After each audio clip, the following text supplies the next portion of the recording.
I'm going to be giving the strategy away. In this video, I'm going to be breaking down the correlation between long-term like branded dropshipping. How do you sustain a store consistently for a long period of time with the creative system? Because they go hand in hand. You need to be consistently making new ads, new creatives with your team to ensure the ad account scales with Facebook or TikTok consistently. And you need to build on your past data. This is one of the key components to like branded dropshipping, like long-term sustainability. So right here, I've got a store that we helped scale to $1.2 million this year alone. We've been scaling this since I've sold my other ecom brand that we did $3.5 million. So I've been in the game for a while now. I've exited a brand, we've just scaled this one, and we've got another passion project behind in the scenes. I actually filmed a video on it previously. Everything I'm gonna be going over right now is basically the stuff I've used to train my team members who are consistently helping scale stores and brands with this system of like analyzing creatives, creative strategy, ideation, and basically consistently utilizing ads and data to make more ads and data. That's basically the game. You always need to be doing creative strategy. Every brand does it. Basically the game is the more you test, the more you can scale. The more ads you make, the more you can scale. The more ads you make, the more ads you can find that are more profitable, etc., etc., etc. So it is a big content game. Like you can't just launch a store with 3 ads, expect it to work. We launch stores with 20, 30, 40 ads at a time to test the store, multiple angles, multiple creatives, multiple formats, etc. So I'm literally going to go through the training which we do with our team. I actually did some more training with my team this morning because we just hired like a social media, basically a content strategist. I want her to be working on one of my brands consistently, making content for the brand. So this is like the training that I've done with her. It's free for you. Let's get into it. So I do not want to waste any time. So let's get into the types of creatives we need to understand. I'll show you the examples as well quickly. So we have video edits, UGC edits, image ads, founder ads, whitelist ads. Founder ads and whitelist ads performing pretty well at the moment. Let me show you examples of these so it's clear what they are in my terms of knowledge. Bear in mind, this is my ecom knowledge. I've been in the game for a while now. This is what's worked for us. We've scaled multiple brands. We are working with close to 10 brands doing 100K plus per month for the moment. You just seen the brand we're working on as well, 1.2 million for the year. My passion projects in the background, and then the brand I scaled and exited. But these are the ads and formats that you need to look at. Also, you could include AI ads as well, but obviously AI ads are pretty much UGC edits anyway, but we can add AI ads on the end of this as well. But we'll just go over these for now. So quickly, I'll show you the examples so you know what I'm talking about. These ads I would consider video edits. It's like basic B-roll, bit of music, bit of text, bit of copy of a product.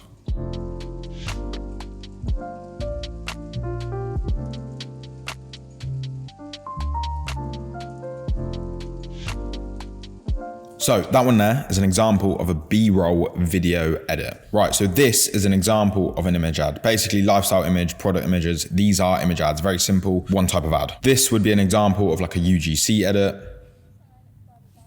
For this, you basically send products to micro-influencers, or you can even do this with AI now apparently, which is insane. I'm gonna be researching more on that, and I'll talk about it definitely at some point because we will be implementing that into our brands because it's definitely more cost effective. I will do a video on it. This is an example of a sick, I think personally, founder ad basically. Founder ads perform extremely well at the moment. It's basically where the founder talks, goes over the product, etc. It's way more trustworthy. So this is like a UK brand found. They've got pretty good ads. I don't know how they're doing now, but I noticed them because obviously this guy makes good content. So this is like an example of a founder ad. I'm Finn, founder of Headstrong, and here's how I went from bedroom brand to full-blown business in 18 months.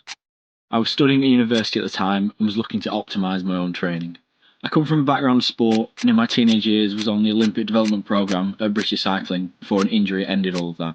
But I went off to university and continued to train and improve my fitness. I was following an athlete on social media who spoke about the benefits of the cordyceps mushroom. At the time, I had no idea what they were, so I went down the rabbit hole of functional mushrooms to find out more. After much research, I wasn't happy with the current offerings on the market, so I approached a manufacturer that I knew could supply me with the highest quality product to get some samples.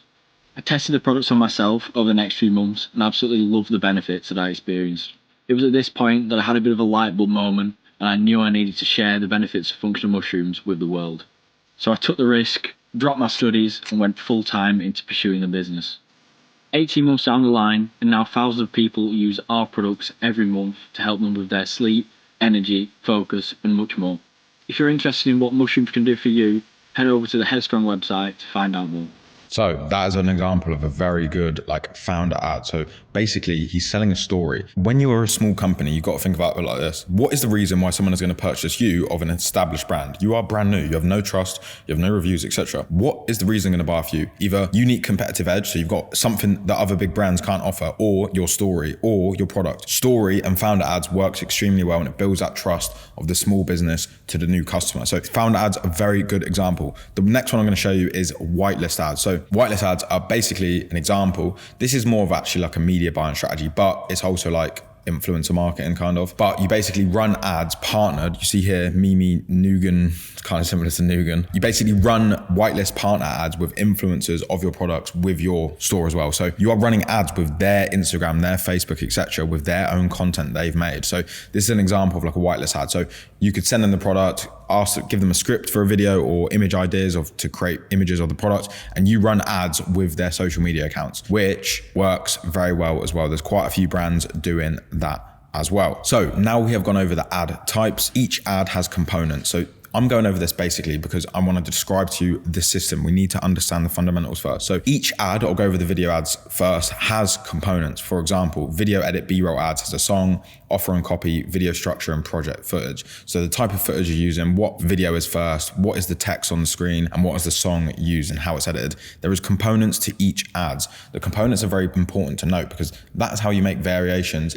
And this is how you will continuously build on ads that you have and tested and continue to use them long term. Because if you get one winning ad, you can then make 10 variations of that one winning ad. Does that make sense? Because you need to continue optimizing profitability, etc., to sustain the brand, as well as taking ideas that have worked, using them in a different way to keep making sure the ad account is fresh, to which you can continue scaling evergreen. So what is the process? This is the creative feedback loop. This is how you sustain long-term growth. Basically, what you need to do is you need to test a batch of ads. After testing the batch of ads, you'll understand, all right, once you've tested it for a bit, what's performing, what's not. If stuff is performing, you then create new variations of the performing ads and you continue running winning ads and continue the process. Turn off the ads that don't perform, continue running the ads that perform, create new variations of the ads perform. So from that one batch of ads, you created multiple different ads and they've optimized over time. And you just keep repeating this process over time. So you can test new batches every month, every 2 weeks, every week, etc. Or you can do like a massive batch of testing every 2 to 3 months, or you literally do it weekly, just constantly putting in new ads to the system to then optimize, etc. What this looks like when you break it down is, for example, we'll talk about the video edits again, look on the left here. So if we test a batch of video edit ads, we got ad 1, ad 2, ad 3. Ad 3 and 1 do not perform, so we turn them off here. Ad 2 performs, so we come down here, and because we got ad 2 that's performing, let's say it's 3-4 ROAS, it's performing, it's a winning ad. How can we utilize this and make more of the winning ad? We make ad 2.1, ad 2.2, ad 2.3. So a variation of this winning ad, what would be, for example, is you keep the song component of the ad the same, but you put new text and a copy or an offer on the ad. So before you were doing buy one, get one free. Secondly, you go back in stock, a different presentation of the ad, same product video structure, ad 2.2, new song. So we put a new song that is also performing back in the day, etc. So each time we make a new variation of the ad, we change one component. So we understand, is that component improving the ad or making the ad worse? Just like a scientific experiment. So this is the situation of creative strategy. You need to understand the process, and you need to understand as the more data you build, the more feedback you've got. For example, if your store has been running for 1 year, 2 years, 3 years, you have so much past data, so much creative data on like Facebook, TikTok, Google, whatever. You can look back and make core decisions on when you want to launch an offer, or like what ads have worked, what's best performed. You've got way more data than if you were doing short-term dropshipping, test a bunch of ads, start a new store, test a bunch of ads, launch, scale up, start a new store. You're not building on anything. With this, you can build from data. For example, this 1.2 million, we have a year's worth of data that has generated us 1.2 mil with creatives, okay? We could do a year's review of our creative data and then make another 40 to 100 ads of the past performing ads that have performed for the new year with new offers. We're just repackaging the same thing that works in a different format, but we've got the data. We know what our customers are saying. We've got the feedback. We know what is performing. Plus, alongside that, because we know what's performing, now we can add on the side of that, like blue ocean, brand new stuff, while we're getting the cash flow from the consistent ads that perform in the background.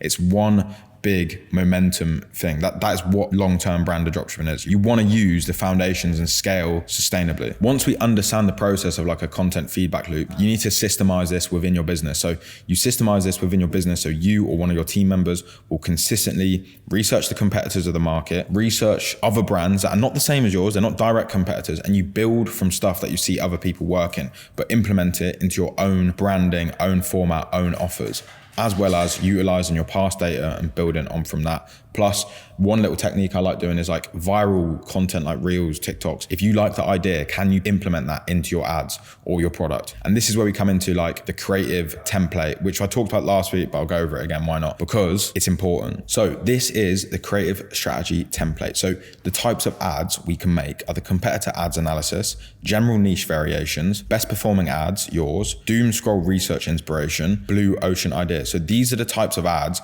we can use for creative strategy to generate ideas for ads, because you've got to be consistently generating ideas. Creative strategy is a very important role. It's probably one of the most important roles, along with product development, etc., and like branding and offer. The actual creative and the ideation of making ads is super important. So I will go over competitor ad analysis right now. So if we wanted to make a new batch of ads, I would look directly at all my competitors. Before we get into the competitors, we need to know, are these people making money? So the competitors we use listed as like our direct competitors, they need to be making money. They need to be generating loads of cash from Facebook or TikTok or Pinterest ads, that we can utilize their ideas and put it in our own spin. So to make sure your competitors are making money, you can use Winning Hunter, obviously. With Winning Hunter, you can basically track your competitor sales. Like I would not be listing a competitor or a website you found as a competitor or someone to take ideas off unless they're doing like minimum 50K a month, minimum. Ideally 100, 200, 300, 400, 500 to $1 million a month. That's when they've got good ideas. Like they have got so much data on display on the Facebook ad library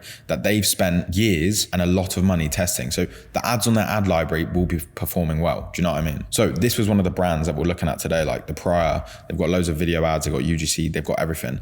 They are doing £400,000 in the last 30 days. So I know these guys are a good competitor to follow. Their ads work, they're making money, they have got a proven strategy. Obviously this is like 80% accurate, but it's probably lower than what they're actually generating. They've probably done like $450,000 to $500,000, I would say, pounds, sorry, I would say. So these guys print. You can also see their products and stuff as well that perform the best, and you can pretty much track every single competitor. So I would use Winning Hunter to basically make sure your competitors are viable competitors, to basically be looking at them, checking what they're doing and seeing what systems they're implementing that work and that you can utilize onto your business as well. So I actually use this app quite a lot. So we are partnered with them. So we offer a discounted rate in the description if you want to use them. That's up to you. I use these guys personally because it's pretty central bit of data, like tracking your competitors is pretty key. So if I was to utilize this competitor analysis sheet, the team member I'm working with, I want her to understand, all right, how do we create the ideation of the ad? So we input the list of competitors. Let's say we have 5 direct competitors. We list all these down. We then go through their Facebook ad library account, which is on full display of like ads they're spending money on. And we can basically go on these and think, right, if there is a common theme of ads that are being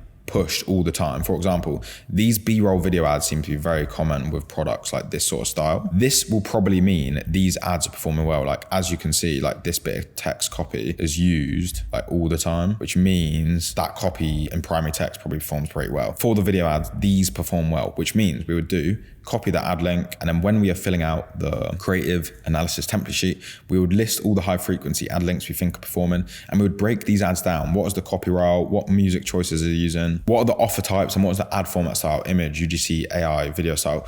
And our team is going to generate all these ad variations of competitors in image, UGC, AI, video style, even with direct competitors, general niche competitors. So like, for example, if we're a women's fashion brand, we would look at men's fashion brands. They're not direct competitors, but we want to see what they're doing and what is working for them. We'd then do it for those. We would then review our best performing ads and make variations of those. But also doom scroll, see what's on the feed and make variations of those, as well as blue ocean ideas. You need to be testing blue ocean ideas as well. Stuff you think of, make the ads. Raw, filming yourself talk with the product. I've got one person that we're working with at the moment. One of their best performing ads is them talking to the phone, just themselves with the product, talking about it. They're making their own UGC and it's working very well. So the content creation system is very important for sustaining like a brand long term. You consistently have to be working on ads, optimizing existing ads, creating new ads, and consistently testing. It's a never ending loop. So welcome to the game. If you want to work with us, you can go through the link below. We've got a full thing to see if we can help you, etc. But I appreciate the video. If you can like, comment, subscribe. Peace and love.